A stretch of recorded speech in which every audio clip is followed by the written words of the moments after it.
Good afternoon, my 12th standard warriors. Today we're going to start electromagnetic waves, and you might have certain ideas about light or in general electromagnetic radiation, but we are going to see some quantitative results, formulas, the theory and the wave propagation, and also the most fundamental equation which basically led Maxwell to believe that light is an electromagnetic wave. So all of this in today's session with me, Shreyas, your physics master teacher at Vedantu, going live. I know the session was supposedly yesterday, but I have to reconduct the session today because there was an internet problem which happened yesterday, and because of which I don't want you to miss anything, so I'm reconducting the session. So welcome aboard. Hi Aishwarya, hi Yashwant. Good evening everyone. All my lovely warriors, this is the Pathfinder series, which means this is a long-term batch, that's the name of the series, for all the 12th standard students who are currently preparing for JEE 2022. Even dropper students can watch these lectures. Obviously it will help you in the revision, concepts, and also the overall understanding of the chapter. Remember, I have already completed the term 1 syllabus, and now I am starting term 2 syllabus. So I will start EM waves, then I will go to light waves, and then ray optics, modern physics, and whatever remaining chapters are there. Alright, so let's get going. I'm very good, Aishwarya. Nice to see you that you are very regular. Zayed also very regular. Hello, Mitanshu. Welcome. So Zayed, the 7:30 class is still on, but that is the 11th standard class, okay? So because I want to take most of the times 2 classes, so that's why I kept these time slots. So for 12th standard it is 5:30, and for 11th standard 7:30, because or else it might lead to some confusion. Hi Niharika, hi Balaji, hi Ravi Kirti, welcome aboard. Hi Unknown. Thank you for all the love, and be regular like Aishwarya and Zayed. And if you want to show your love and affection, do not forget to do some certain tasks. I'll tell you what is the first task. First is hit the subscribe button in case you are not yet subscribed to this channel, which is V Enthuse. Second thing, smash the like button down there. And third thing, go change your display picture to the warrior logo. It's there again in the description box. You can download a image which you can again go to the YouTube accounts and change your display picture to the warriors display picture. It will be very nice. Chalo, let's get going. Hi Uncharted, long time. And welcome Abhishek. Hi Praveen. Thank you Unknown. So let's just do a quick recap. And in magnetism I had talked about Ampere's law. The beauty of Ampere's law is it helps us derive the field formula for some random geometries which otherwise will be difficult to calculate via integration. And the Ampere's loop law says that when you have a bunch of wires, let's say this is wire 1, wire 2, wire 3, wire 4, etc. Each one of them are carrying certain currents. Let's say I1 towards you, I2 inside, I3 outside. So there are currents which are just passing through these wires. You choose any path, your choice. There is no hard and fast rule. But make sure it's a closed path. That path is called as the Amperean loop. So this is nothing but a closed path. Okay, so this is nothing but a closed path. And you start at one point and come back to the same point, and at every point you see what is the magnetic field due to these wires. Each wire will create magnetic field. This B is the resultant magnetic field. So you take B vector, and dl is the small displacement along the path. Then once you calculate B vector dot dl vector, keep on adding that at every point. So you go to the next point, B dot dl, and adding means summation, or rather integration. You come back to the same point. That's why cyclic integral. You will see no matter how you choose the path, it will always be equal to mu naught into whatever current is inside of it. So the enclosed current. In this case, it is I1 and I2. Okay, so it will be I1 and I2. One of the current is positive, one is negative, because this one is coming this way, this one is going the other way. So that's what it says. So it's the sum of all the net enclosed current. I hope this is clear. Thank you Yogesh. Hi Nandakishore. Hi Samarth. Welcome.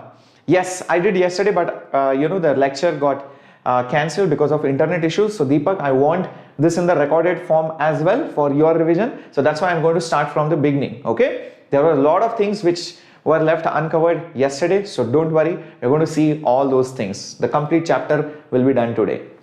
All right. Now, there is a problem in the Ampere's loop law, and the problem is that this law is not complete. There is something more apart from this law which you have not yet studied, and that's what we are going to see today, which will lay the foundation for the electromagnetic waves. Now, you all know that when you change magnetic field, how do you change magnetic field? You take a magnet, move it. If you move the magnet, obviously the magnetic field will change. Guess what? A changing magnetic field creates electric field, and we have studied this in which chapter? We have studied this in electromagnetic induction chapter. That was a part of EMI. So there is the converse statement which also is true. Changing electric fields can also create magnetic fields. Remember, electric field does not create magnetic field. Changing electric field creates magnetic field, just like magnetic field never creates electric field. Changing magnetic field creates electric field. If you remember, that was Faraday's law. Constant flux never creates electricity. Changing flux creates electricity. And that's what we are here to study today. But let me also quickly remind you, in case you want to excel in your studies and you're not happy with your marks for some or the other reason, be it your coaching, be it your school or college, and you want to ace, because these are all Vedantu toppers, you name it, be it CBSE, be it ICSE, be it CET, be it JEE, be it NEET, you will see Vedantu toppers everywhere. And it's not just about toppers. There are so many students who improved their percentile scores and percentages just by attending our classes, solving the test series, assignments, and following what the teachers had to say. So, and definitely check out the courses which are there in the description box. There is pro subscription link. You can use my coupon code to avail 10% discount on any of the courses that are there in the description box. So go ahead, join it as soon as possible in case you haven't joined it yet. Now, talking about the next thing, which is the incomplete Ampere's law. I want to complete it. So for that, let me just first put the Ampere's law over here. So what is Ampere's law? So the Ampere's law is nothing but cyclic integral B vector dot dl vector is mu naught into I n closed. Now, remember, a current carrying wire, if there is current, then it creates a magnetic field around it. That's what we know, Ampere's loop law, Biot-Savart's law. Yes, Surendra, why not? JEE 2022 is definitely possible. Uncharted JEE crash course will come up soon. As soon as it comes, we'll let you know. Okay? Still, it's in the works. Hold on for some time. But meanwhile, you can join any of the pro courses, and you can meanwhile, start your preparation with the micro courses. And remember, crash course will be a part of the pro subscription, so you don't have to buy it separately as well, just in case. Now, what I'm interested is, if there is no wire but just electric field, just imagine there is just electric field. Okay, there is electric field. Then what will be the magnetic field around it? So the idea behind this is, I will try to find how much is the equivalent current for that electric field that should flow so that it will create the same magnetic field around it. I'll just repeat the statement. If there is electric field, okay, and it changes, then it creates magnetic field around it. This is what has been observed. Just like it has been observed that current produces magnetic field. Now, in order to complete that formula, here is what I'm telling you. I'm telling you that I will try to find that current which will create the same magnetic field around that electric field as that of the current which is flowing in this wire. So this current produces the same field as that of this electric field which is changing. Is that clear? That's what I'm trying to do. Yes, Raghav, even if you have not studied capacitors, you can still attend. There is one or two formulas of capacitors which will be used, but I will give it to you. But irrespective of that, you can study that later on. Meanwhile, you can attend this class, okay? Yeah. So this exactly leads us to the new definition of current. So that current which is the equivalent current which produces the same field as that of the changing electric field is called as the displacement current. So Technically speaking, what is displacement current? Displacement current is not actual current. It's the equivalent current of that changing electric field. So I'll write it over here. It is nothing but equivalent current, okay, equivalent current of that changing, what is it changing? Changing electric field that produces, what does it produce? It produces same magnetic field. That's what I'm trying to do. So this is not a real current, it's just an equivalent, just like you have equivalent resistance, equivalent capacitance, equivalent thermal conductivity, equivalent capacity, etc. That's what it is. Yes, Jai, EM waves is not in advance, it's a JEE Mains and NEET and board syllabus only. Yep. Now, how do we find that out? That is very easy.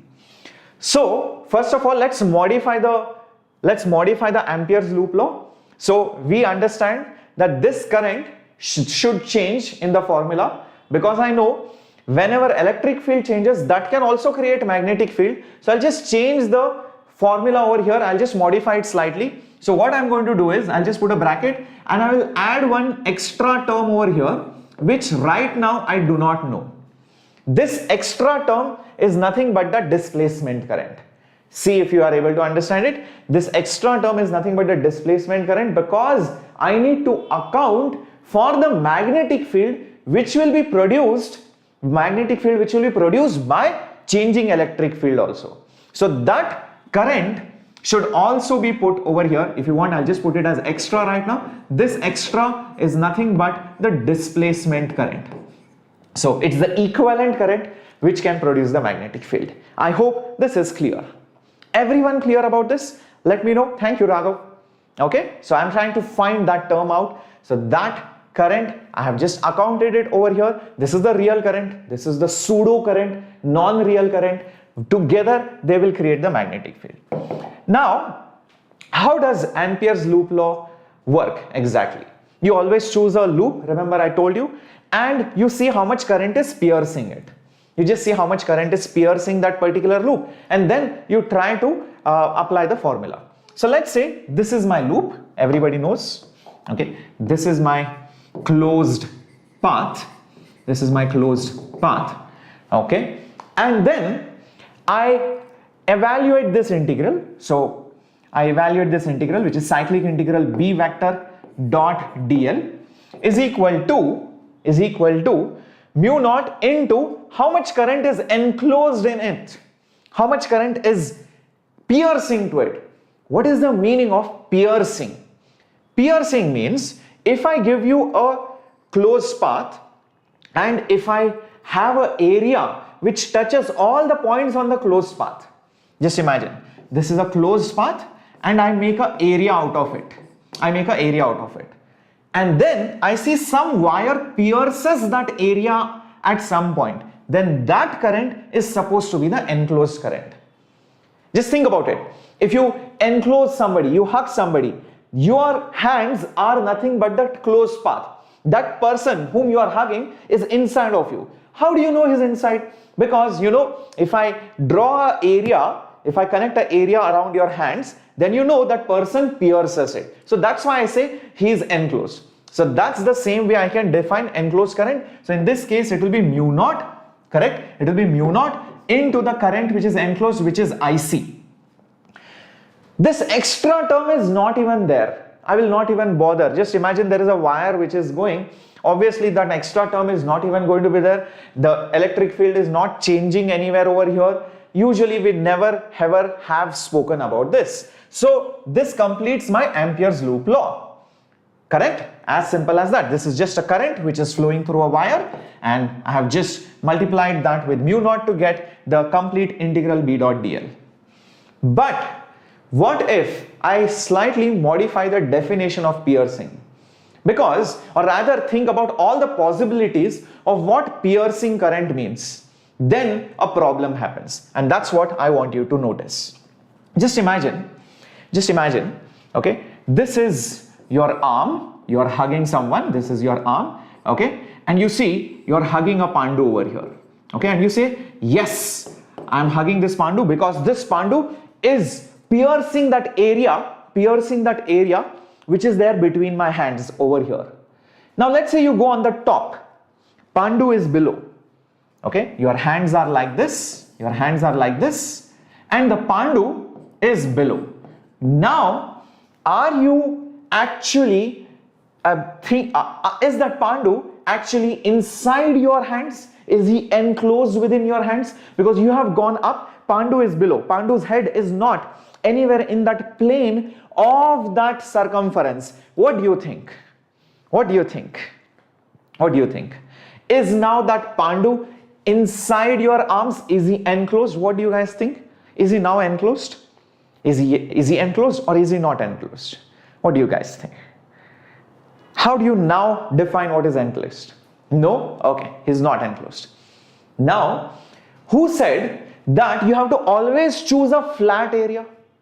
Who said that if these are your hands, you should always choose a flat area and then you should see whether Pandu is piercing that area? What if I chose my area which is like a concave surface? Just imagine like a bowl. Imagine a concave surface or a convex surface, a curved surface. Now, Pandu is definitely piercing that area. I can choose any area then. I can then choose this area and I will say, oh, Pandu is not piercing. Certain areas make Pandu pierce that area, certain areas make that Pandu not pierce that area. That becomes a big problem. Yes, Mansi, I do remember. Join in. Even if you have not watched the previous session, just join in. This is a fresh chapter. So, how do we tackle this? Then comes that extra term. I hope you understood the dilemma. I hope you understood the problem. There is no compulsion that I should always choose a flat area. If somebody chooses a bulged area, even in this case, then Pandu is even not piercing that particular area. Then it becomes a problem. I hope this is understood. Is this clear, my warriors? Let me know in the chat box. I can choose any area that I want, and based on my definition of the area, Pandu has either pierced that area or he has not pierced the area. And the same problem happens in Ampere's law. How do I define enclosed current when I do not know whether I should choose this area or whether I should choose this area or I should choose this area or I should choose this area? Because depending on my definition of how my area is, based on that, the current might actually pierce or may not pierce. That is a problem. Yes. And let's see how do we solve that problem. Now, that situation is best explained over here. Look at it. In the first case, this is the plane surface and the bulging surface, let's say, is my second case. Okay. In the first case, oh, by the way, let me just mark Ampere's law or Ampere's path. This is the Ampere's path, or the Ampere's loop, you can say. This is my Ampere's path, and I have two options over here. One, I can choose a flat area, I can choose a curved area. This curved area is chosen in such a way that this current, which directly terminates on the plate of a capacitor or just a plate, after that there is only electric field. Okay, and again there is a plate and again there is current. You might be wondering, sir, how did electric field come? Well, just think about it. What is current? Current is flow of charges. If charges are flowing, what will they do? They will get accumulated over here. What do charges create? Charges create electric field. That's why there is electric field.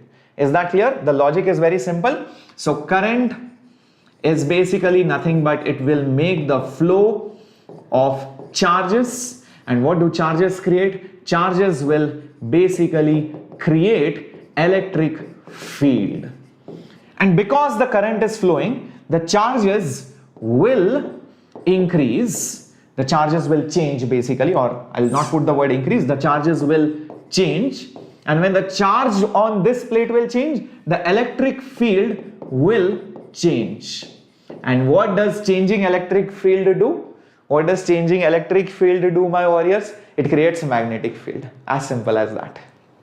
Yep, that's what we'll do. Okay, good evening, Nikhil. Yes. Now, let's try to figure this out. If I go by the first definition, cyclic integral at every point. I do B dot dl, B dot dl, B dot dl, B dot dl, B dot dl, I come back to the same point. So cyclic integral B dot dl, what will it give me? Think about it.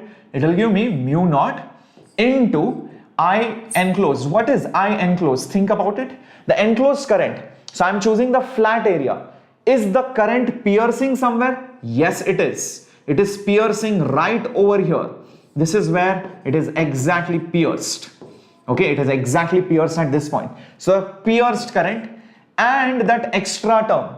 Well, there is nothing which is changing. There is no electric field only in this region. Do you guys agree? There is no electric field in this region. If there is no electric field, why will that extra term even come? Remember that extra term will come only when there is changing electric field. So there is no question of changing electric field. So I'll put that term as 0. Is that understood, my warriors? Is that understood, my warriors? So how to find the direction of magnetic field for changing electric field? I'll let you know. So it's basically by right hand thumb rule. If it increases this way, okay, if it increases this way, just use your curled fingers. That will give you the direction of magnetic field. As simple as that. Okay, as simple as that. Now, let me just mark what is this. This is basically your enclosed current, and this term has come because there is no change in electric field in the first case. Now let's go to the second scenario. What is the second scenario? The second scenario is when you have the bulged surface. When you have the bulged surface and again you are going along this path. The path is the same, the choice of area is different. I start from this point, B dot dl, B dot dl, B dot dl, B dot dl. I do the same thing. Obviously LHS is the same. B is the same. Remember, at every point when I go like this and I do B dot dl, it's the same thing. B dot dl, whether I go like this or like this, it's the same thing. Is equal to mu naught into what is the enclosed current in the curved scenario. Think and answer in the chat box. Pierce means, Raghav, it should cut through it. Imagine a pin pierces your hand. A pin pierces your hand. Jay, I will take many more lectures. There will be at least 3 more lectures at least. Okay. Yep. Yeah. So I will take 1 lecture EM waves Akash Dominic, and in this one shot, it's not exactly one shot, it's a proper lecture, but the portion is not much. It's a very small chapter in NCERT. So I will try to complete it today itself. Okay, it will be done. Glad to know that, Chandrasekharan. Okay, so Ashwant, I'm not sure, bacha, but maybe Shimon sir will be able to answer that.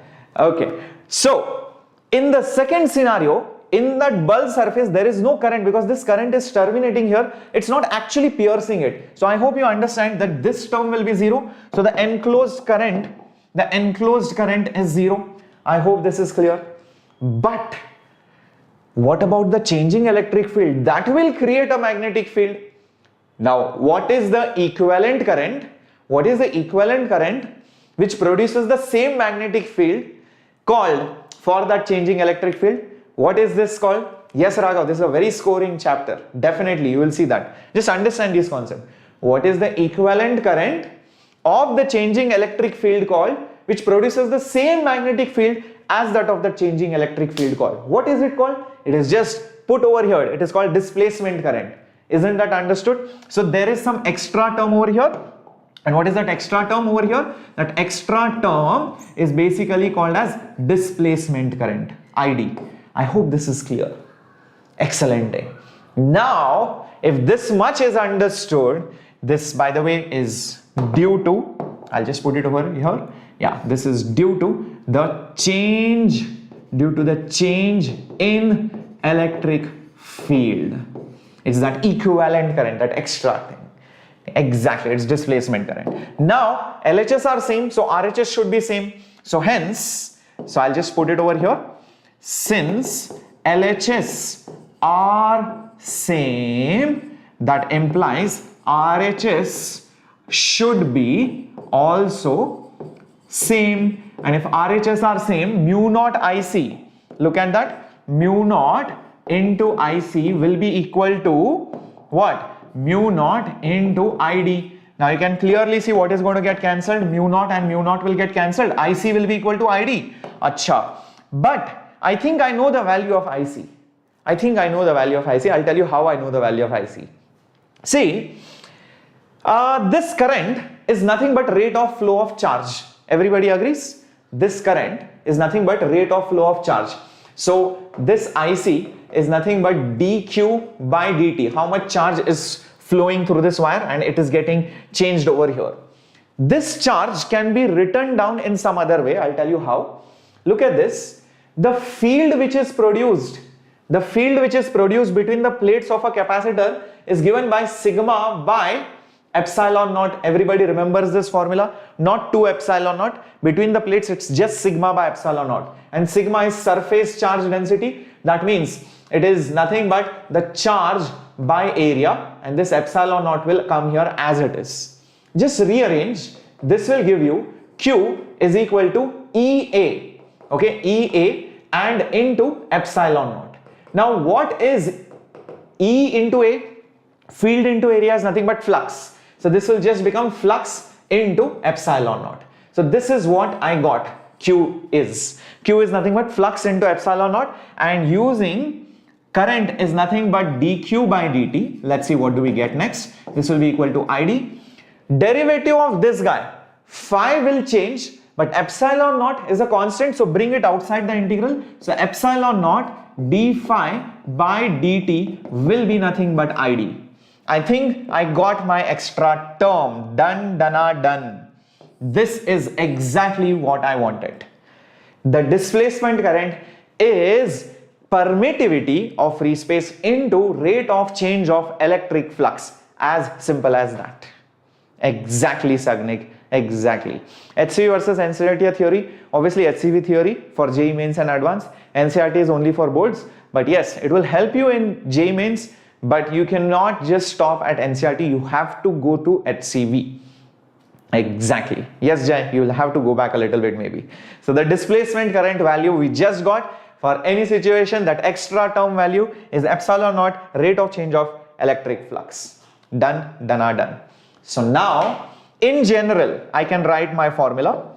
So in general, what can I say? Imagine there is a wire which carries current, IC. And maybe there is also electric field around it. There is electric field over here, and that is changing. Then together each one of them will create a magnetic field.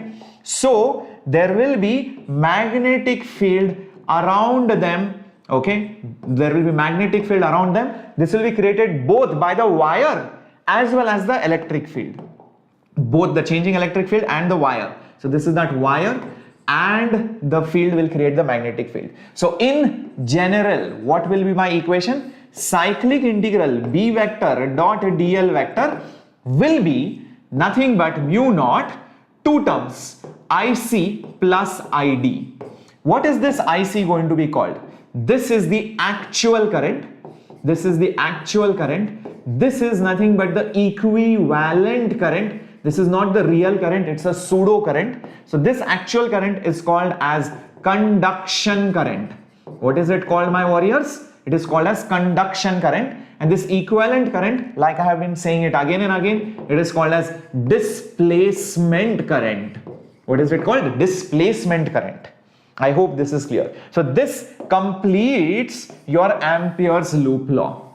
Okay, so remember one more thing. This current or this actual or conduction current has to be found out by the enclosed piercing current. It's piercing current. Okay, it's the actual current which pierces. This one has to be calculated by the formula ID is equal to epsilon naught d phi by dt. This is electric flux. That's it. That's how you calculate the displacement current. I hope this is clear. Yeah, can we write dq by dt as electric field? No, Sagnik. dq by dt is current. dq by dt is not electric field. Electric field, I just got you that formula. Remember, I just did that modification in terms of sigma. That manipulation is needed. Okay, I hope this is clear. Okay. Hello Jacob, welcome. Join in Bachalo. If any physical quantity has direction and magnitude, does that mean it is a vector? No, obviously not. Current has magnitude, it has direction, but it is not a vector because it does not follow laws of vector addition. So that's the most primary rule. Okay. So remember, if you want the notes of whatever I am writing, then please join the Telegram channel. There is a link in the description box. go open that link, join the Telegram group, you will get the PDF of today's session. So whatever I told you, okay, in theory form, you will get it like this. Okay, this one, okay, all these things, the modified Ampere's loop law, everything you will get, okay? And displacement current was epsilon naught d phi e by dt, everything you will get, okay? So go ahead, join the Telegram channel. Last thing, which is very important and not many people know about this, and that is the difference between actual current, which is conduction current, and the equivalent current, which is the displacement current. First thing is, you know, conduction current, or whenever current flows through a wire, it has some resistance, so it follows Ohm's law. Voltage is IR, but displacement current will not follow Ohm's law. Reason is, understand, displacement current is not a real current. It's just electric field's creation. It's the equivalent of that. So there is no actual resistance. There is no solid material. It's just electric field which is creating the magnetic field, and that equivalent is that displacement current. So it will not follow Ohm's law. That's very important. Only conduction current will follow. Like I said again and again, conduction current is the actual current, whereas displacement current is the apparent equivalent current produced by the changing electric field. Now, the next thing is that, Raghav, when the chapter comes, yes, definitely I will teach you the formation of ice on lakes and what is the phenomena, and we'll also derive certain formulas on that as well as a problem. Now, one last thing over here, you would have seen this in current electricity, and that is, whenever you have J, you can write it as sigma into E, or E is rho J. You would have seen that. E is a rho into J. Rho is resistivity. If you take that rho on this side, then that will become conductivity. So conductivity into E. It's one and the same thing. Now this formula, it holds true when this J is basically the conduction current upon area. This is true for only conduction current, not for that apparent, fake, pseudo or equivalent current, which is displacement current. So this, because it is actually derived from Ohm's law, so this formula you cannot use for displacement current. It is only for conduction current. Remember, current density was current per unit area. What happens when you have displacement current? It's very simple. See this. The displacement current density will be displacement current by area. What will be displacement current? I just told you. Displacement current is epsilon naught d phi electric field by dt. What is electric field? Think about electric flux. Think about it. Oops, sorry. So this is epsilon naught divided by area. What is electric flux? It's field into area. So it will be field into area divided by dt. This area and this area will get cancelled, and you will be left with nothing but this epsilon naught over here and this dE over here divided by dt. So this is current density for displacement current. So this is only true for displacement current, and this is only true for conduction current. Not many people know this, but I'm giving this formula to you. Yes, it's a pseudo current, correct, Harsha? So if you got it, that's it. Very important. Everybody clear? Not many people know this formula. It's not given directly in textbooks, but if JEE Mains or NEET asks these kind of questions, then you should know how to solve those kind of questions. Shall we go to some problems, my warriors? Are you guys ready? Yep, are you guys ready? Let me know by putting it up in the chat box. Put a yo, put a thumbs up, put a smiley. And yes, if you have forgotten to smash the like and hit the subscribe button, do that right away to show your enthusiasm, to show your dedication towards this channel. Alright, so let's get going. Okay, so all this you will get it in the Telegram group. And here is the first question coming up on your screen right now. Which of the following is true when a capacitor is charged? Which of the following is true when a capacitor is charged? So is displacement equal to conduction, or is it adding to zero, or one is more, one is less? Think about it. So let's take a capacitor like this, and there is a current over here, there is some charge like this, okay, and obviously there will be some electric field between them. This is your capacitor. I just told you the complete formula for, Ampere's loop law, and that was B vector dot dl vector will be mu naught into conduction current plus the displacement current. Isn't that right? Now just use the same logic which I gave you while derivation. Come on, think. If you choose an Ampere's path like this, if this is my Amperian loop. Amperian loop means closed path. Okay. Now there are two ways. Number one, I chose a path like this, but the area enclosed is the flat surface. So for the flat surface, obviously LHS is the same. Only in the RHS what you will see the pierced actual current is IC, but there is no electric field here, so the second term is 0. For the first scenario, when I choose the flat surface, because whenever you choose the Ampere loop law, you always need to define an area. So if I choose a flat area, I can see only one current is piercing, there is no field in that area, so the displacement current is 0. Remember, displacement current comes only when there is changing field. Now, when you choose a curved surface like this, just imagine somebody chose a curved surface like this. That curved surface is passing between the plates of the capacitor. The wire actually ends here. It is not piercing through that area.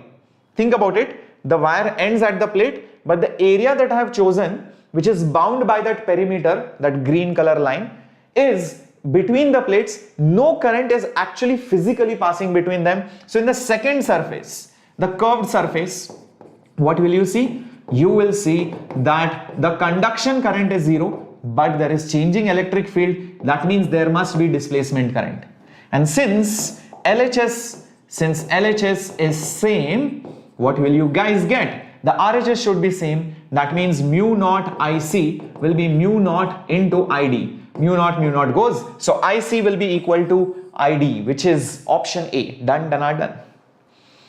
No, Vikas, this is a 12th standard class. Yep, this is term 2, first chapter of 12th standard, and we have kick-started the journey. Yep, I hope this is clear. Nanda, Kumar, I will definitely conduct a strategy session for all the 2022 warriors, the 12th standard students, very soon, and I will tell you what you should do for revising the syllabus, but you can be more specific on what you exactly want to revise by putting it up in the comments after my video ends, whether it is just term 1 or whether it is general JEE revision, or is it term 1 plus term 2 or something else. Okay, so you can just put up the comments so I know what you guys are exactly looking for. So I always look at your comments. Let me tell you after the lectures are over. Zef, I am very good. Tum kaise ho? I hope सब कुछ बढ़िया चल रहा है, पढ़ाई अच्छी चल रही है, and yes, let's get going to the next question as well. There is a charge on a parallel plate capacitor. It changes like this. Find the magnitude of the displacement current in that particular capacitor. Area is given, separation is also given. I don't know if we need it, but yes, these are the options. So let's try to do this question. First of all, it's exactly a continuation of the previous problem. There is current and there is field, and we have to find out the displacement current. In the previous question, so from my previous question, we just got the displacement current is the actual current which is flowing in that wire. And that actual current which is flowing in that wire is nothing but rate of flow of charge. But wait a minute, I know charge as a function of time, so just put it over here. So it will be derivative of Q naught sine omega t. Q naught is a constant, so bring it outside, and derivative of sine is cosine omega t. But since you have omega which is multiplied by time, via chain rule that omega should come outside. So it will be Q naught omega cos omega t. Is such an option there? Q naught omega cos omega t. I think it is there over here, which is option C, and that should be the correct answer. Exactly. I hope this is clear. Everybody understood how to solve this question? Remember, conduction current 99.9% of the times will be equal to the displacement current. Use this principle for capacitors. If you remember it, it will be very easy. So the previous question is very important.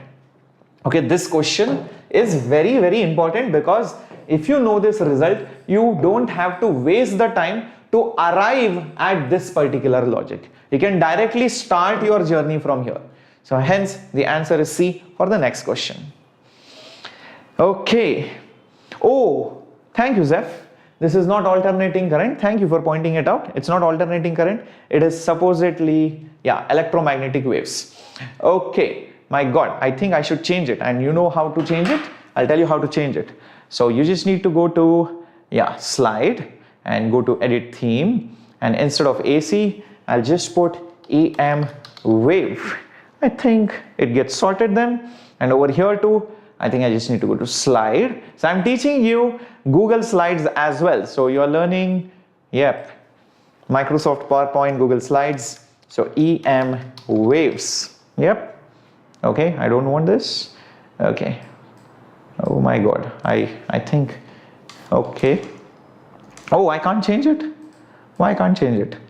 It's not allowing me to change it. Okay. Oh my God, it's like hardwired into it. I don't know. Okay, so let's ignore that. But I'm pretty sure you know we are studying electromagnetic waves. Okay, I don't know why it's oops, the answers just came out over here. All right. Anyways, now by the way, let me tell you, if you have any doubts, use our doubt app, and that doubt app is very helpful because there are doubt experts sitting on the other side. So you can chat with them. You can send in your screenshots. You can send in your doubts, and they respond to you immediately. And you can chat unlimited number of times, unlimited doubts, and get all your queries answered, because it's very difficult to get an answer, and most of the websites around give different solutions and you're not sure whether that is correct or wrong. So always trust our experts. Use this facility because it's free of cost for all the pro users. Okay, let's go to actual light waves. You might be wondering why we talked about displacement current, why we talked about, you know, electromagnetic waves and all of that. Why we talked about Ampere's law and all of that. The reason is, see, changing electric field creates magnetic field. We just got this. Changing electric field creates magnetic field. So imagine I have a charge. What do I have? I have a charge. So what will a charge create around it? A charge will create electric field. Isn't that right? Now what I do, I make this charge go up and down. Let's say it oscillates. Let's say it oscillates. What will happen if this charge goes up and down? This electric field will also shift along with it. So if you stand at a point, you will see at one point this electric field is passing, at some other point some other electric field, at some other point some other electric field is passing. So every time the electric field will change. So what will happen? Exactly this. At any point you will find that there will be changing electric field. And what will the changing electric field create? It will obviously create magnetic field.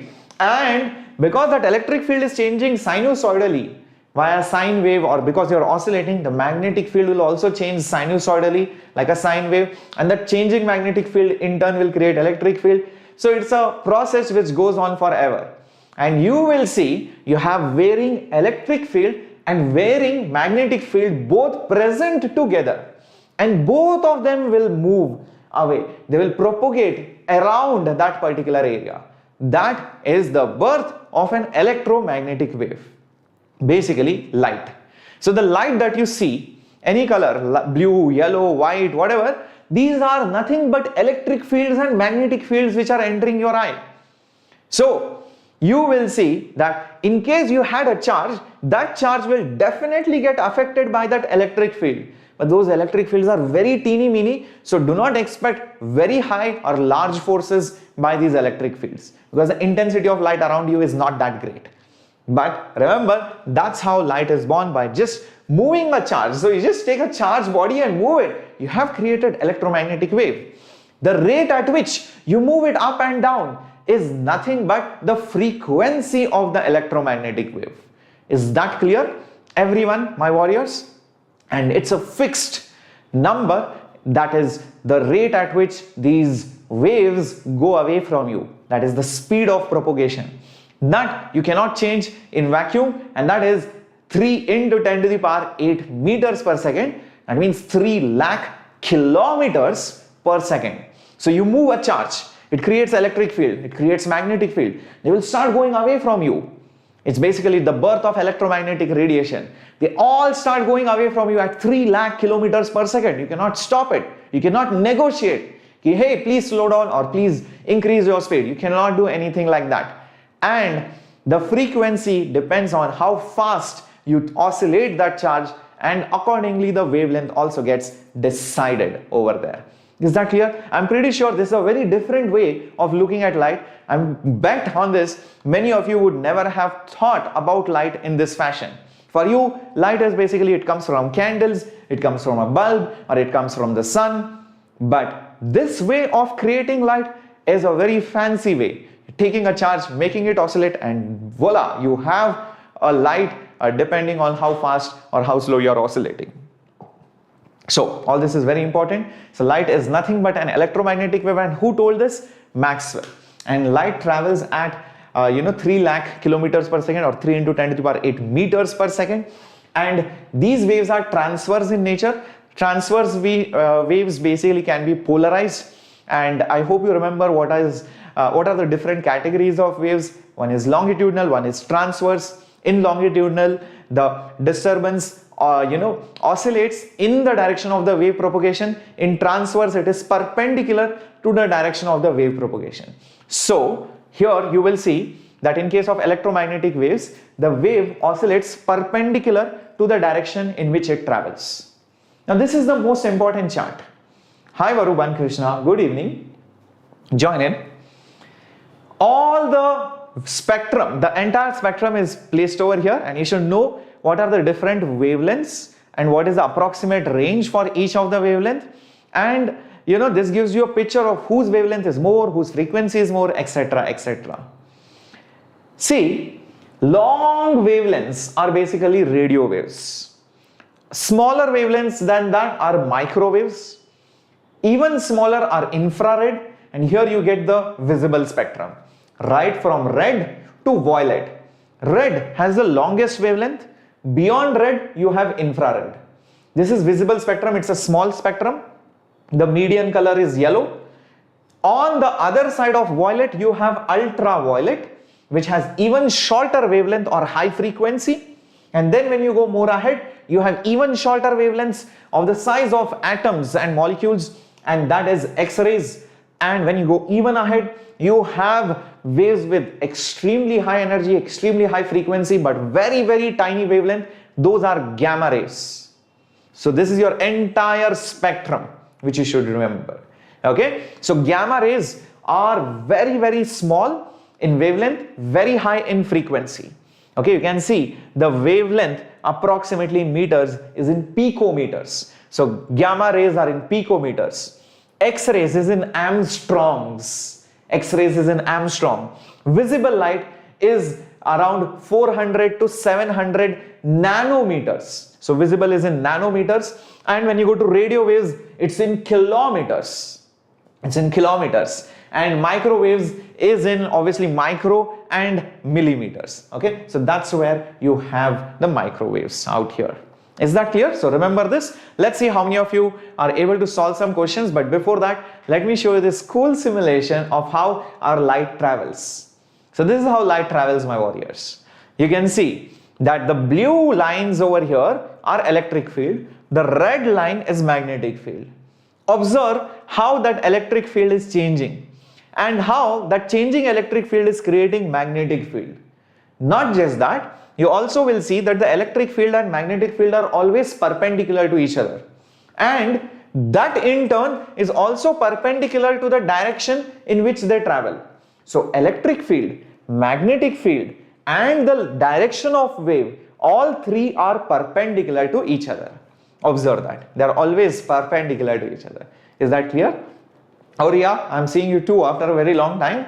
Please watch whatever classes you have missed too. Okay, Zef, yes, ये doubt है बिल्कुल मुफ्त है for all the pro users. So if you are in Pro Classic and Pro Plus, obviously it is free of cost. Yep. So you don't have to pay anything extra for that. Yep. So observe, this wave has a wavelength. Can you see that? This is the wavelength, and the rate at which it goes up and down is the frequency.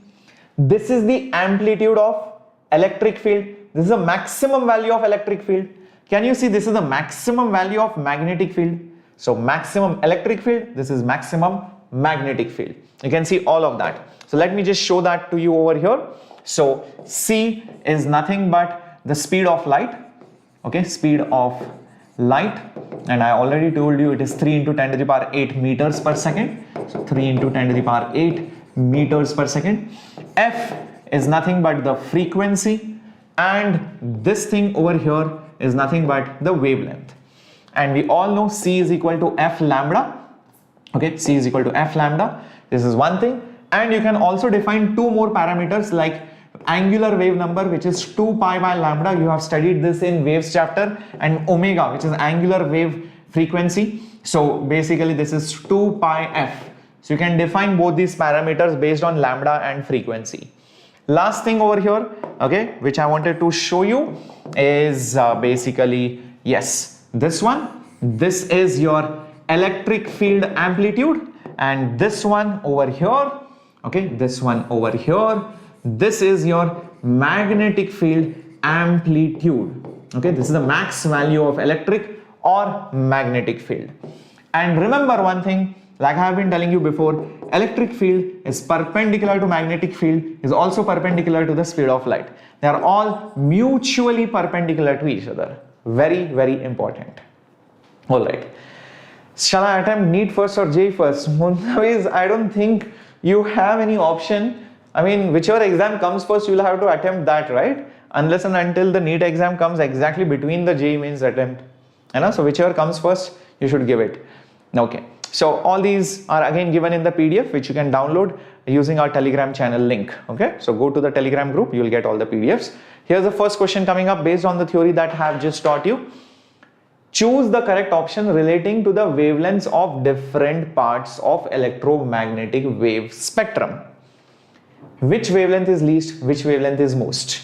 There are 4 wavelengths I think given. One is radio, one is visible, one is micro, one is X-rays. Okay, so micro, radio, visible, and microwaves, X-rays, visible, and radio waves. Come on, think which one is highest, which one is the least. Muthami's Arzan saying D option, is it? Let's figure this out. Let's go back a little bit and have a look at our chart. I just told you, radio wave is the longest wavelength. Then you get microwave, then you get visible, and then you have X-rays. So that should be the correct order. And let's see whether that is the answer. Yes, it is. Radio wave is very long. Then you have microwave, then you have visible, and then you have at last, your X-rays. Correcto. Correct, Drishta. Correct, unknown. Yep, it is option B. Moving to the next question coming up on your screen. Observe the next question. So next question says the oscillating electric and magnetic field, okay, vectors of electromagnetic wave are oriented along. Very interesting question. Remember, I just showed you the animation. The electric field and the magnetic field are in what directions? They are in the same direction and they have the same phase. They are in the same direction but have 90 degrees phase difference. They are perpendicular but are in phase. They are perpendicular and also have a phase difference of 90 degrees. Come on, which one of them is correct? This is a very tricky question. Just don't get lost with the words. If you think carefully, this is actually a very easy question. Come on, think about it. What should be the next correct answer? Okay, Aswat, like I said, I'm not sure, Bacha. You'll have to check with Shimon sir. Okay, come on, think carefully about this. All right, come on, my warriors. Okay, B option says Drishta Kaluai. Interesting. Okay, come on, think. Recollect the animation which I just showed it to you just some time back. See, I just showed you this. Look at this particular simulation and you will understand it very carefully. See, this is the magnetic field wave and this is the electric field wave. You can see both the waves are perpendicular. Electric field is perpendicular to magnetic field, but the electric field wave and the magnetic field wave both increase and decrease together. Both increase, decrease. Both increase, decrease together. If they are together, what does it mean? They are in phase. Exactly. They are in phase. It's not B, it is C. A lot of you make that mistake. They are actually perpendicular to each other, but both have the same start and the same end. They increase and decrease together. The both sine waves are together, so they are in phase. So hence the answer is C. Correct, unknown, correct. Motami Zarsan. Excellent. Beautiful. Let's move to the next question. But before that, let's have a look at the next part of the theory. Speed of light and the wave equation. Okay. I just told you that the speed of light is related to, frequency and wavelength, and this is the formula f into lambda. But remember, I just told you f is also related to omega. Omega was 2 pi f. Just I told you about this. Omega was 2 pi f. So frequency will be omega by 2 pi. And I just told you about k, which is 2 pi by lambda. Correct? 2 pi by lambda. So lambda will be 2 pi by k. So it will be 2 pi by k. So therefore, what will you get? 2 pi goes. It is omega by k, which is your standard equation for omega and k, which you have already studied in waves in 11th standard. So C is omega by k or f lambda, one and the same thing. Okay, in case you forgot, what are these? This is angular frequency, which is always expressed in radian per second, and this is angular wave number, which is expressed in radian per meter. That's what it is. Next thing that you should know is speed of light also depends on the medium. That means you can write it in terms of permittivity and permeability as well. Yep, definitely you can write it in permittivity and permeability form, because when medium changes, permittivity changes, permeability changes, the property of the medium changes. That affects how fast this electric field and magnetic field can change. And that gives you the next formula. And what is that next formula? Here it is. Speed of light is 1 by root of mu into epsilon. If it is free space, that means vacuum, this will be mu naught, this will be epsilon naught. If it is some medium, this will be that permittivity and permeability of that medium. So what is this mu?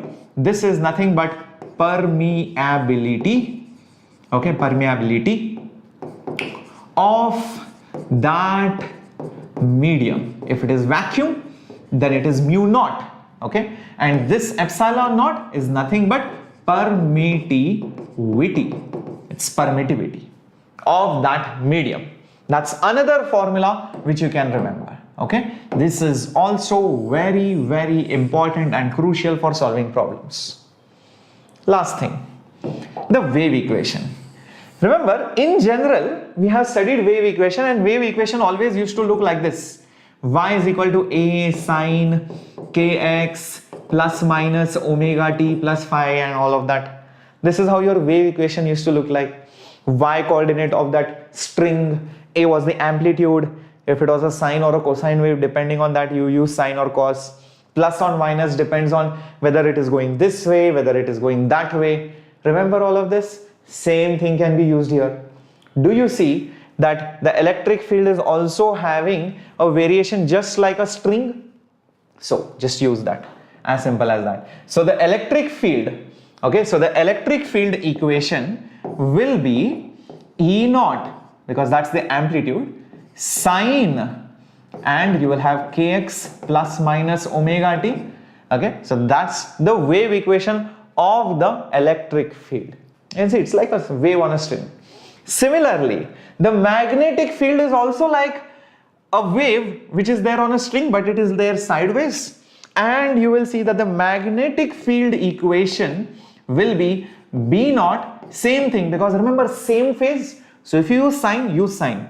If you use cosine, use cosine. Don't change it. And same order, kx plus minus omega t. That's the magnetic field equation. Very, very important. One last thing. There is one more interesting formula. Guess what? If you divide both of them, right? If you divide this by this, sine gets cancelled, you will get E naught by B naught, and that will also give you the speed of light. Yes, you will get speed of light via this method also. So you can also write speed of light as E by B, which is also E naught by B naught. This also works. All these give you the same answer. Speed of light can be calculated by f lambda omega k, or via the medium characteristics, or via the wave equation. All three methods give you the same result. Rajeshri, how about this? Ping me on my Instagram handle, I'll definitely let you know. or number 2, leave a comment after the video and I'll definitely let you know. Let's not go away from the flow of the chapter. Okay, yes, all these are very important. Okay, there is one more thing actually. Every time I start speaking, there is one more thing. And what is that one more thing? I just told you electric field, magnetic field and speed of light are perpendicular. But you know, if electric field is here, magnetic field is here, then speed of light can be this way or it can be the other way. How do you decide that? Well, there is also a rule for that, and the rule is simple. Speed of light is always in the direction or parallel to wherever electric field cross magnetic field points. So if electric field is up, magnetic field is there, first do electric field cross magnetic field, then wherever the thumb points, that's exactly the direction of the velocity of the light. Okay, keep this in mind. Electric field cross magnetic field. I think over here this is wrong diagram because electric field is on the top, magnetic field is here, speed of light should be this way, not the other way around. So I'll just change this. Maybe they have just put it for representation, but this is where the speed of light should be. Is that clear? Very, very important rule again for all of you. Okay, and like I said before, what are these? These are nothing but amplitudes. These are nothing but amplitudes, and these are instantaneous values. These are instantaneous values. Very, very important slide. Very crucial slide for all of you. So many formulas, but I bet on this. The questions are so easy, so direct that you definitely don't want to miss solving these questions. Yes, GTM, it's a very interesting chapter. Okay, so anyways, I have put up all of these things in the slide as well, and you can always take the screenshot whenever you are seeing my lectures as well. Here's the first question on your screen. There is an electromagnetic wave passing through vacuum, and the equation is described as follows. Okay, so the question is, what's the correct relationship between electric field and magnetic field? Let's see how many of you can quickly scribble in your notebooks, quickly scribble somewhere around on your table and get the correct answer. It's very easy, trust me. Great Aishwarya, great Jacob, keep it up, keep the Josh high, my warriors. Yes, let's get going, come on, start putting up all your answers in the chat box. Hi Sunita Gupta, welcome, good evening, bacha log. Let's see how many of you can give it. The unknown says D, Ria gives a thumbs up. Come on, come on, come on. Yes, Pavitra, I'm teaching lots of micro courses. 11th standard for 12th standard. Yes, you will see my HC Verma micro course. You will see my derivation course, derivation of all the formulas and theorems. Yep. Then you will also see my course on problem solving. So my own question banks problems. You'll also see my Irodov course. Irodov problems I have solved. So all these micro courses you will definitely find in the pro subscription. Yep. So B and D. A lot of you are confused. Let's see what should be the correct answer. And the correct answer is actually D. And I'll tell you how it is D. I just told you speed of light, correct, is omega by K. And it is also E naught by B naught. Didn't I just tell you that? It's also electric field by magnetic field. So just do cross multiplication. So if you do cross multiplication, you will see omega into B naught is equal to E naught into K. That's it. So omega into B naught is E naught into K. That's the answer. Done, done, done. Moving to the next one. Great. Let's move on. Yes, Rakesh, it is D. Yes, Sunita, it is D. Yep, some of you got it. No problem. कोई बात नहीं रिया. गलत हो जाता है. छोटी-छोटी गलतियां बड़े-बड़े देशों में होती रहती है. And India is a very big country, so छोटी-छोटी गलतियां होती रहती है. But just don't repeat those mistakes. All right. So for plane electromagnetic waves which are moving in the Z direction, one of the following is the correct value of electric and magnetic field. Only one of them is the correct value of electric and magnetic field. Let's see which one of them is correct. So I remember one thing clearly, that electric field has to be perpendicular to magnetic field, correct? If it has to be perpendicular to magnetic field, they are always perpendicular no matter where, then the dot product of both of them should be, zero, right? Everybody, correct? So let's eliminate. And this question has to be solved by elimination. This question came this year. There were so many questions like this which came this year and the previous years, and students thought, which formula do we need to use? It was just based on vectors. That's all. So the dot product. So just do the dot product and see what do you get. Yeah. Remember, when you take dot product, I cap goes with I cap, j cap goes with j cap. 2 into 1 is 2. 3 into 2 is 6. Okay. So obviously this is not 0. So obviously this is ruled out. Is it clear? So option A is wrong. Minus 2 into 3.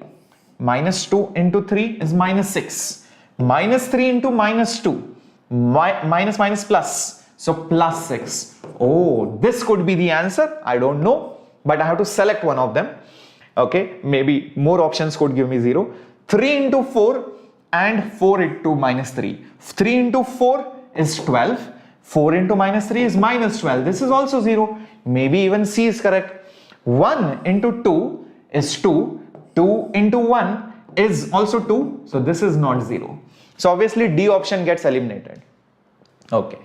Great. So I just have to select between B and C which option is correct. So for that, I think I need to use some other theory. First theory that I used was this. Now I think I will go with the second part, which is electric field cross magnetic field should be in the direction of speed of light, and it is propagating in the z direction. That means it should be parallel to k cap.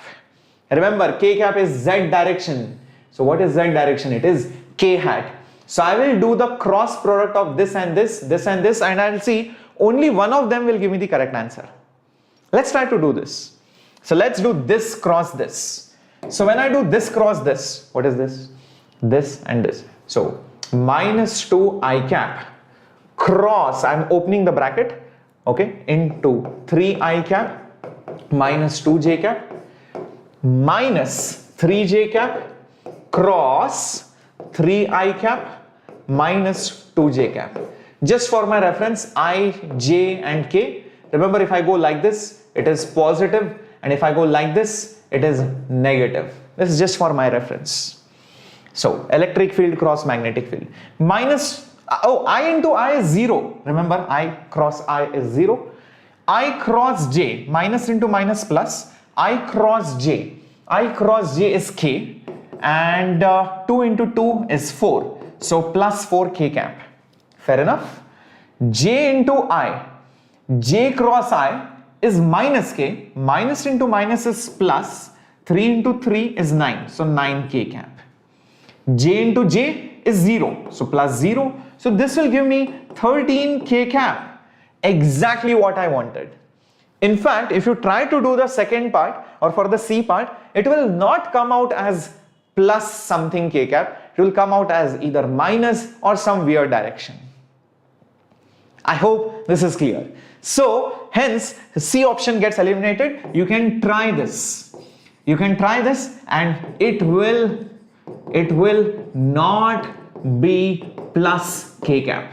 It will be either minus k cap or some other direction. So the correct answer will be option B. Remember, in JEE Mains only one option is correct. So if you get this option, you don't have to check other options. You just have to go ahead and do it. Yes, Varuban, it is term 2 syllabus. Definitely it is useful. By practice, Raghav Jain, lots and lots of practice. And when you teach others, I think you learn even more. Next question. The refractive index of a medium whose relative permittivity is 4 and magnetic susceptibility is 0. My goodness, this is like 3 chapters combined together, but this is such an easy question. Trust me on that. So the question is, find refractive index when permittivity is given and magnetic susceptibility is given. I think I know what to do. For finding refractive index, I just need to know the speed of light. So I think I know how to find the speed of light, because I just told you speed of light depends on the medium. And remember, what was the formula for that? The speed of light is 1 by root of mu epsilon. Permeability, permittivity. I think I know permittivity, relative. So therefore, this will become 1 by, and epsilon will become 4 times of epsilon naught. Why epsilon naught? Because it is having relative permittivity of 4. That means it is actually having 4 times more permittivity than vacuum. So that's the meaning of that 4 number over there. Oh, Raghav, you're probably fooled, or probably somebody has misguided you. Definitely wrong. JEE Mains asked mixed questions. In fact, this year alone, for the passing out batch, there was a question where modern physics was coupled with current, or there were 4 chapters combined together. Not all questions are like that. There will be maybe 5% or 10% of the questions which could be mixed from all different chapters, not even the same chapter. Fluids with SHM with current, or gravitation with capacitors. I don't know, it could be anything. So you need to be prepared, and those questions are very few, but they are there, and they are meant for the high scorers, the high percentile students. So if you want a good percentile like 99 and above, then you have to focus on multiple concept problems. Okay, Raghav? So yeah, try to solve these kind of questions. Now, for this permeability, here is what you need to use. Susceptibility is 0. Now, there is a formula, susceptibility. Okay, if you know, then I think you can get relative permeability. Relative permeability is nothing but susceptibility plus 1. So, if this is 0, relative permeability is 1. So, if relatively permeability is 1, that means the permeability is actually mu naught. That means it is same as that of vacuum. So it's a ratio, remember that. Is that clear? So relative permeability is 1, that means the ratio of permeabilities is 1, that means they are equal. So it is equal to permeability of vacuum. Now I just take that 4 outside, so it will become 2, root of 4 is 2, and this will become 1 by root mu naught epsilon naught. Guys, what is this? What is this number over here? 1 by root mu naught epsilon naught. Does everybody know this? This is nothing but speed of light in vacuum, because this is permittivity of free space. So hence it will be nothing but C naught. So C is 1 by 2 C naught. I think that should give me the answer now, because I know one thing, refractive index is nothing but speed of light in vacuum upon speed of light in that medium. That's it. That means it will be C naught upon speed of light in that medium is 1 by 2 C naught, and C naught goes, 2 goes on the top. So hence refractive index is 2. Done. By the way, these kind of questions have come in JEE Mains, and you should know how to solve it. Is that clear, my warriors? Is it done? Have you understood it? Magnetic susceptibility plus 1 is relative permeability. That's concept from magnetism. Second concept of light waves or electromagnetic waves, I have used it. And obviously then the third concept of refractive index, which you have studied back in 10th standard, and you also know it from 12th standard, ray optics. Okay, so option B is correct. Last part of the theory, and let's close the chapter after this. So Poynting vector, intensity, all of this is there, and that will give you the closure on this chapter. Oh my god, TPG Protector Gamer has just spent 20 rupees on a super chat. Please ask your question, bacha, whatever you have to ask. Oh my god, I'm so humbled. Thank you so much. It means a lot. You don't even have to do this. Your love is sufficient, bacha. Just do well. I would be so happy to see all of you, and it means a lot. Thank you so much. Probably I should give back by conducting more than I don't see the decimal, maybe 200 classes for the 12th standard students till you clear JEE Advanced. Yes, for all of you, thank you so much. It means a lot. So Poynting vector is nothing but it's the value, it gives me how much energy is passing per unit time. How much energy is cutting or propagating per unit time. Remember, electric field has some energy, magnetic field also has some energy. So how much energy flows per unit time? And remember, electric field and magnetic field keeps changing. So if you are at a point, field, both the fields, electric and magnetic field will keep changing. So the energy which flows will also keep changing with time. And that equation is given by 1 by mu naught electric field into magnetic field. This gives you the instantaneous energy flowing per unit time. That's it. So it's nothing but the rate at which the energy flows in an electromagnetic wave, and that is a vector. I'll tell you why it's a vector, because there is a cross symbol. Okay, these are actually vectors, remember that. So this is your formula. This gives you the answer in joules per second. You can see that, joules per second. And this makes sense because remember, electric field cross magnetic field is parallel to speed of light, and wherever light moves, that's where the energy will also move. So the energy moves in the direction of the velocity or the speed of light. So that's why this E cross B, not B cross E. So this is the instantaneous values. By the way, this E and this B are both instantaneous values of the field. Whenever field changes, magnetic or electric, the energy flowing also will change.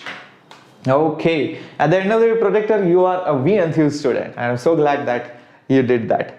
Okay, next thing, and that is nothing but intensity. See, understand one thing. If you stand at a point, the electric field keeps changing, magnetic field keeps changing, so the energy which flows, okay, will also be a function of time. So sometimes energy is more, sometimes there is no energy, because the field will be zero. Again there is more energy, again no energy, again more energy, again no energy. So energy will also vary if you stand at a point, because the field will keep changing, magnetic and electric. So how much energy flows depends on the field. Now if you take the average of that energy which flows per unit time, per unit area, that is called as intensity. So what is intensity, my warriors? Intensity is how much energy flows per unit area, per unit time. That's it. Hi Dr. Alka Yadav, hi Ajay, good evening bacha log. Little bit late, but it's okay, continue. You can definitely cover up whatever part you have missed. Very important scoring chapter for JEE Mains, CBSE and NEET. So if you are obviously aiming for 99 plus, you should attempt this chapter, because it's just one lecture chapter. It's there in NCERT, it's not there in JEE Advanced, and you can get full marks just by attending this class today. Okay, so one question guaranteed today's class for sure.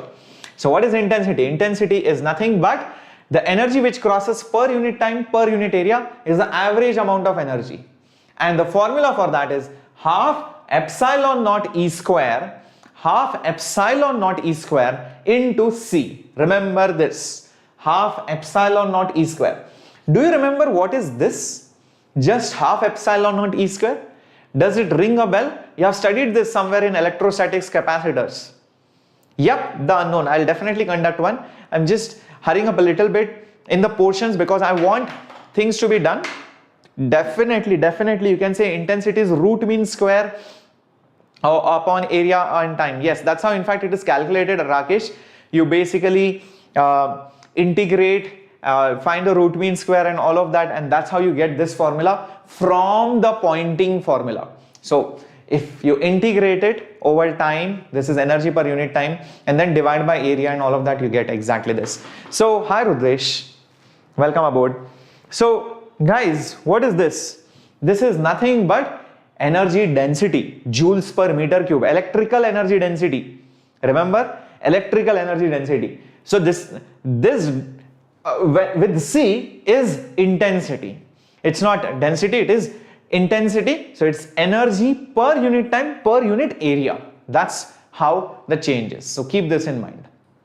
And remember, even in light, even in sound, and no matter which chapter, you have always seen intensity is always proportional to the amplitude square. And you can see that this is intensity, this is the square of the amplitude. Can you see that? This is amplitude square, E naught is the amplitude square. So when you double the amplitude, intensity becomes 4 times. When you triple the amplitude, then the intensity becomes 9 times. So remember this. Okay, that's how you can remember this formula. It's basically energy density into C, as simple as that. In fact, that brings me to the next concept, which is energy density. Okay, it's energy density. So whenever in free space, or light is propagating, obviously there is electric field and magnetic field. Both electric field also has energy, even the magnetic field has energy. And the most important thing that you should know is the energy in the electric field and the energy in the magnetic field is the same. Yes, the energy in the electric field and the magnetic field is the same. Keep this in mind. Okay, so if I talk about energy density of electric field, okay, and the energy density of magnetic field, both are same. Basically it says electric and magnetic are equal in a EM wave. So in an electromagnetic wave, the electric and magnetic energies are equal in amount. Very, very important. The energy densities, energy stored per unit volume. So in case you are wondering what's the unit, it is joules per meter cube. That's density. Rho is the symbol for density. Now I'm pretty sure you remember the formula for electrical and magnetic energy density. What was it? Come on my warriors, think about it. Yeah, think about it. So for electric energy density, it was half epsilon naught E square. But which E will you take? Which E will you take? Vasant, SHM will start after some time. Does electric intensity mean electric strength? Yes, Harish. Yes. Glad to know that, Varugal. Glad you are here. Rudesh, very good. Very good. This electric field, try to recollect AC chapter. So if you remember AC chapter, current keeps changing. So which current do you take to calculate energy? You take the RMS current. Correct. You take the RMS current. So same way here also, because electric field is a sine function, this electric field is nothing but the RMS value square. So this is what the electrical energy density is. But remember, RMS is always maximum by root 2. So when you square it, what will you get? This will be 1 by 2 epsilon naught E naught by root 2 whole square. So root 2 square is 2, 2 into 2 is 4. So epsilon naught E naught square divided by 4. So that is nothing but, oops, I had to use rho. So rho electrical energy density. Same way, you also get the magnetic energy density. So the magnetic energy density is nothing but half, and you had B square by mu naught. But the magnetic field is changing. So which magnetic field will you choose? It's the RMS magnetic field. RMS is that constant value which gives you the same energy as that of the complete wave on an average. Yes, Amina, but if you need help, please take help from the JEE term 1 crash course. It will help you, Amina. Okay, now the same logic if you do, you will get this as 1 by 4 B naught square by mu naught. So this is very, very important. And remember one last thing, the total energy in that electromagnetic wave is electrical energy plus the magnetic energy, because both of them have energies. So the total energy will be electrical plus magnetic, but remember both of them are equal, so it will be twice of any one of the energy. Is that clear? It will be twice of either electrical or twice of magnetic, because both of them are equal in number. Alright, so all of this is there again in the PDF which you can download. Last thing is pressure, radiation pressure. This is the last part of the chapter, and basically we know that whenever light falls on an object, okay, if it's a surface or object, then it imparts a force, okay, on that object.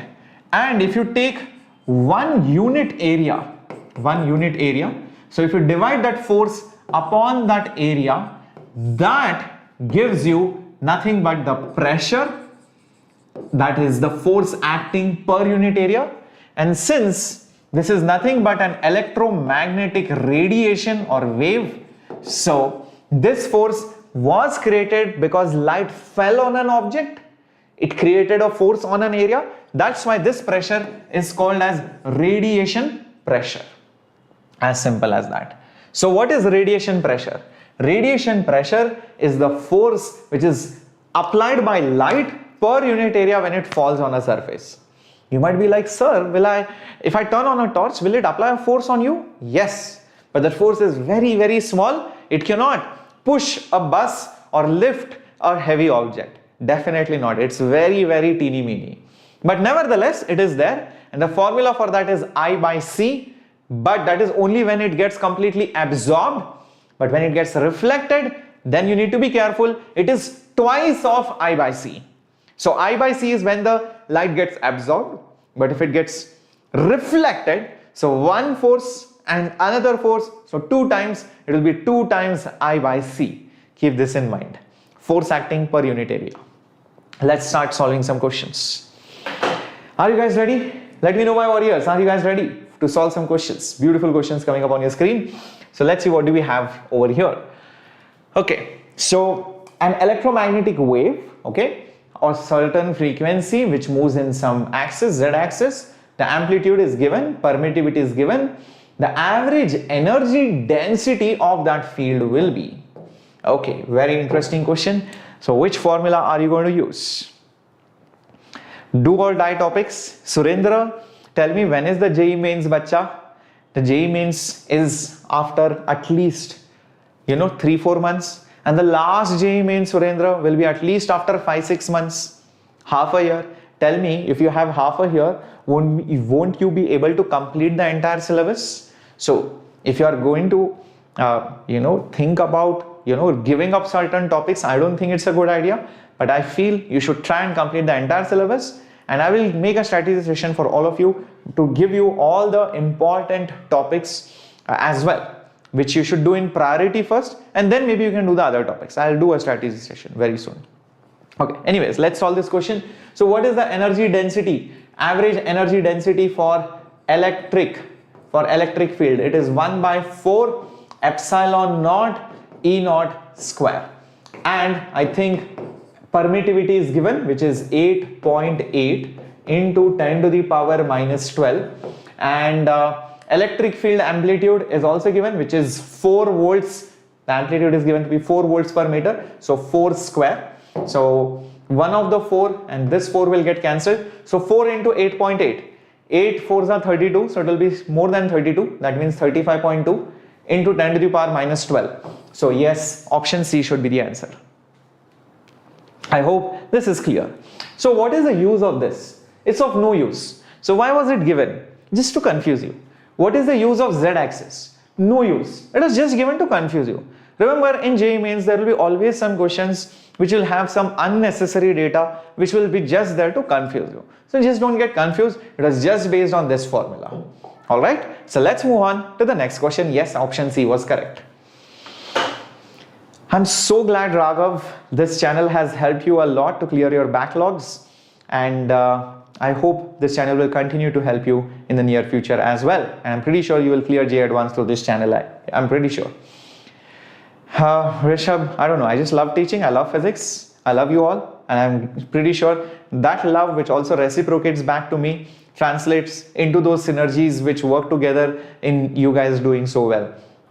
Yes, Vishnu, I'm completing the entire chapter. The chapter theory is done. We are just doing the problems. So Hemlata, the steps were simple. Half epsilon naught E square. I just use the values of epsilon naught and what is that?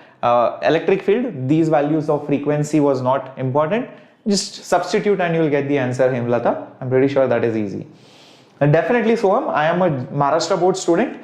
When I wrote my JEE back 10 years, 15 years back, yeah, so I was a Maharashtra board student and I cleared my JEE, and many of my friends also cleared JEE and they got very good ranks. So I'm a witness for all of this. So if somebody has told you state board students cannot score well, they are lying, they are fooling. So please don't listen to them, okay?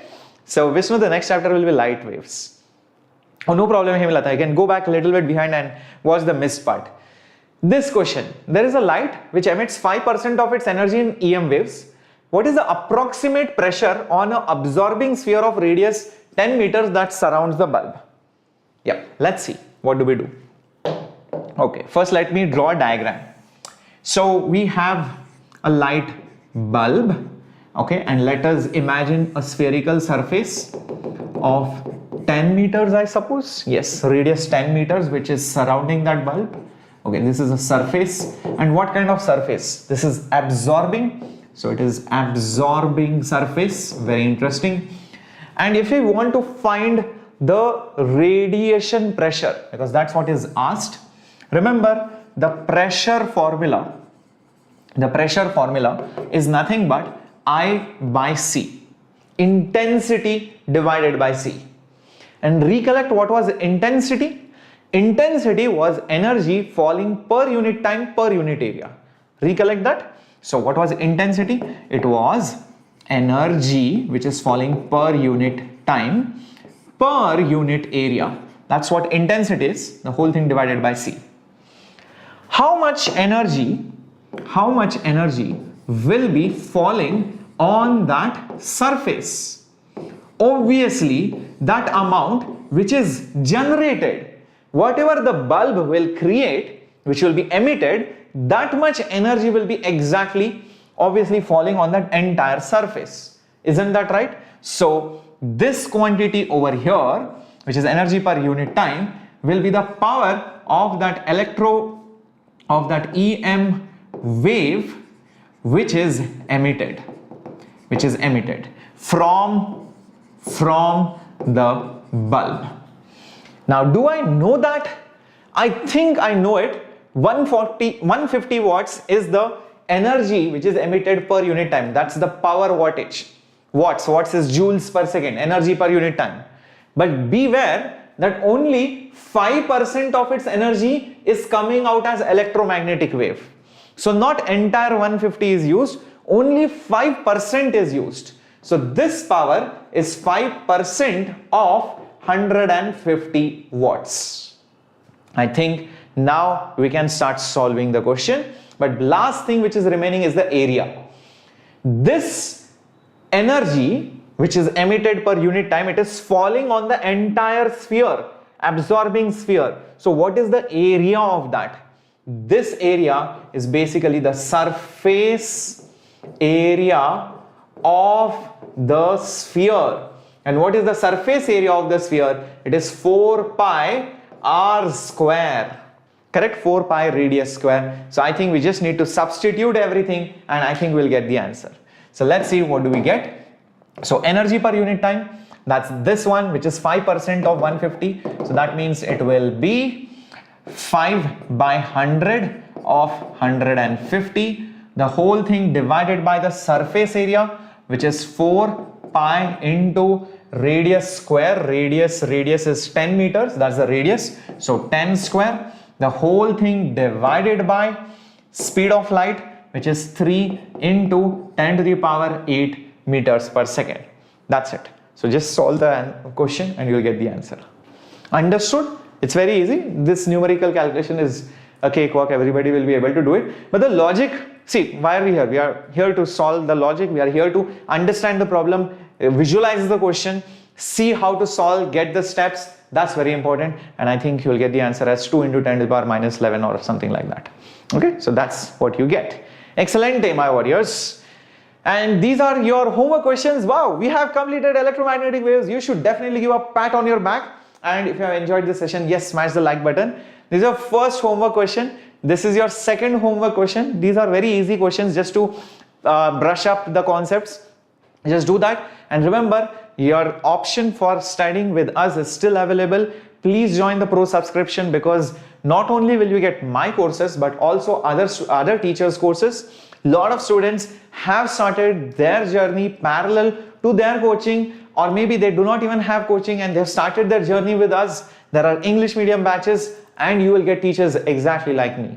Not just that, remember the entire syllabus will be covered with mock tests, with revision, and you will get all the help. Basically, the crash course will also be a part of this. So do not hesitate to join, because the classes will also be recorded and you can replay it again and again. And if you're watching this lecture and wondering where exactly you can get all the courses, it's right there in the description box. You can see class 12th There is dropper batch, there is CBSE term 1 crash and term 1 and 2 crash. So most likely you will be choosing the class 12th JEE preparation, which includes everything that you need, including KVPY course. Yes. And guess what? The price is for the entire year till JEE Advanced, whenever it is. I don't know, it could be September, October next year. So it is 38,000 and you get, 15% off, and you get more offers when you use my coupon code SHHPRO. And guess what? You can try it for 15 days as well for 850 rupees. That's very good. I'm pretty sure you should click this option. 15 days, just try it out. Try out all the micro courses, try out all the features. You have other options as well, the packages like Classic and Plus, which give you additional features of doubt solving after the class and personal mentorship. So I'm pretty sure if you are interested in getting your doubts resolved, then you will definitely go with the classic version. Okay, it gives you that additional facility, and personal mentorship will give you, the personal teacher who will guide you through all the processes, ups and downs throughout your journey. So most of the students go for the classic version, which you should definitely try out. Again, you can see it's 1,100 for trial for 15 days. So try it out. And yes, if you enjoyed today's class, you know what to do. You should definitely go ahead, hit the subscribe button, recommend this channel to all your friends, and yes, go smash the like button as well. Okay, so Soham, just do calculations and just start your journey with algebra and quadratic equations and permutation combinations and all of that. It will give you a head start with the 11th standard syllabus. These topics are also very important even in physics. So I would suggest do more of algebra, geometry, concentrate on that. That will help you in your 11th standard preparation. So I'm not sure, Himlata, you should post the answers in the comment section and wait for the Telegram PDF, which will be uploaded very soon to cross verify your answers. Take care, everyone. Have a great day ahead and see you again. I will start the next chapter, which is light waves. So come in great numbers, get your friends along, and do not miss any of the classes of Pathfinder series, because I have started the term 2 syllabus just for you. Okay, take care, have a great time. And this was Shreyas here, your captain for JEE Enthuse, and have a great time ahead. Hasta la vista.